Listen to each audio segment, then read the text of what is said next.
Hey everyone, this is Jay Soloff from Investors Alley, and this is our options trade of the week.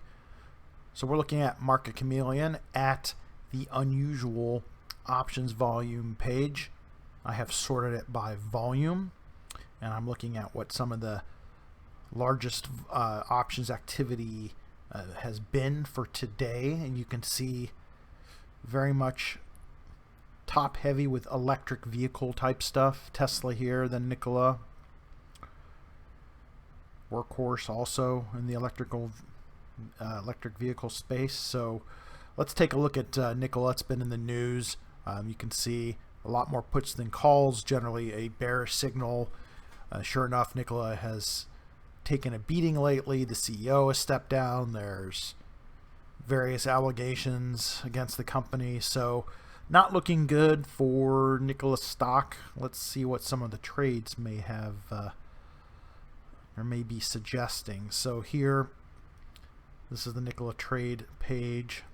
I've sorted it again by quantity. You can see what some of the bigger trades were. Now, not a whole ton of large trades. I mean, it's maybe a little bit of institutional action.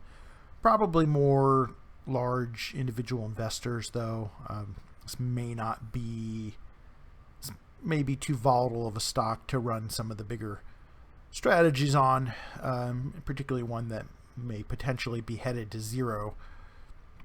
But you could see still a fair amount of action, some bigger trades in the 500 range. And here's one that's pretty interesting. This is January of 2022.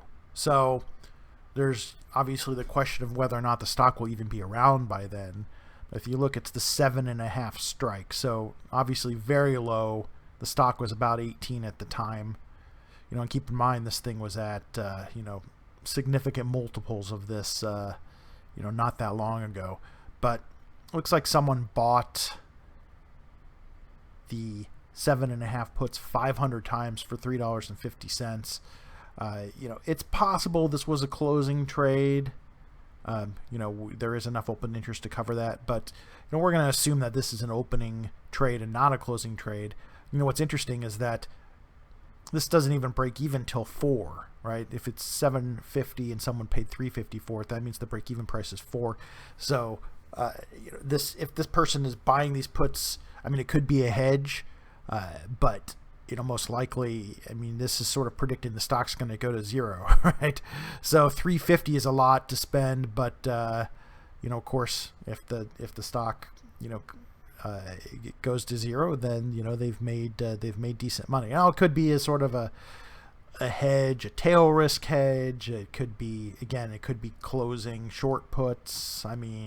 There are other things it could be. So, but it's always interesting to speculate on what some of these way out of the money trades are all about. So let's take a look at this one a little closer. And as I was saying, this thing was up to close to 100 at one point. And now we're seeing action in the 7.5 puts, which is pretty crazy. But you can see it closed at about 19. Things really started to unravel here. And, lately it's just been one sort of negative headline after another. So, it's definitely a tough road for Nikola looking ahead and looking at those options we were just talking about. See, it's 113 days to January of 21, but if we go all the way to January 22, it's almost 500 days. So interesting to see that action over 500 volume here. Even the 2.5s traded 900 times. So although there's a lot more open interest there, a lot of this stuff is done to cover.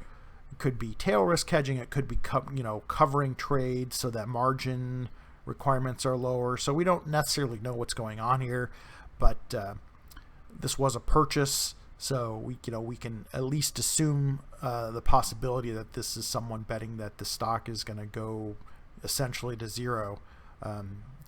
Buying something like that's as simple as in your broker just clicking on it or going to the order entry screen and you're going to pay, you may try to get filled a little bit lower, maybe 350, buy that put. So easy enough trade to make. You probably don't want to pay 350 for a 7.5 put.